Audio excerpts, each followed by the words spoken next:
ഈ കണ്ണാടി ഒന്ന് പിടിച്ചതാ. കണ്ണാടിയാദ്യമായി അത് പാടരുത്, റൈറ്റ്സ് ഇല്ല. ഞാൻ പാടുന്നതിന് റൈറ്റ്സോ?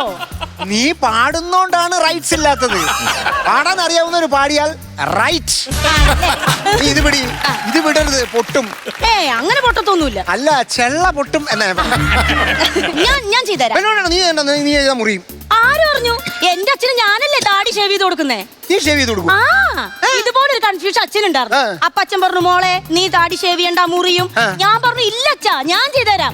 അച്ഛൻ പറഞ്ഞു, മുറിഞ്ഞാൽ 50 രൂപ നീ എനിക്ക് തരണം ഒരു മുറിവിന്. ഞാൻ പറഞ്ഞു, ഓക്കെ ഞാൻ തരാം. എന്നിട്ട് അങ്ങനെ ഞാൻ അച്ഛൻ ഇങ്ങനെ ഷേവ് ചെയ്തോണ്ടിരിക്കുകയായിരുന്നു. ആ സമയത്ത് ഒരു മുറിവ് ചെറുതൊന്നുപോലെ. അച്ഛൻ പറഞ്ഞു 50 രൂപയെ. ഞാൻ പറഞ്ഞു, സോറി അച്ഛാ, ഇനി എന്റെ ഭാഗത്തുനിന്ന് ഒരു പ്രശ്നം ഉണ്ടാവില്ല, ഞാൻ ചെയ്യാന്ന് പറഞ്ഞു. അങ്ങനെ ഈ കവിളത്ത് ഞാൻ അങ്ങനെ ഷേവ് ചെയ്തോണ്ടിരിക്കുമ്പോ ഇവിടെയും ചെറുതായിട്ടൊരു മുറിവ്. രണ്ടാമത്തെ മുറിവ്. അച്ഛൻ പറഞ്ഞു 50 50 100 രൂപ കൊടുത്തോ? പിന്നെ എന്റെ വട്ടി കൊടുക്കും. ഞാൻ എന്ത് ചെയ്തെന്ന് അറിയോ? ഈ കുഞ്ഞു മുറിവും കൂടെ ഇങ്ങനെ ജോയിന്റ് ചെയ്തിട്ട് ഒറ്റ മുറിവാക്കി. 50 രൂപ കൊടുത്താൽ മതിയല്ലോ ഒരു മുറിക്ക്.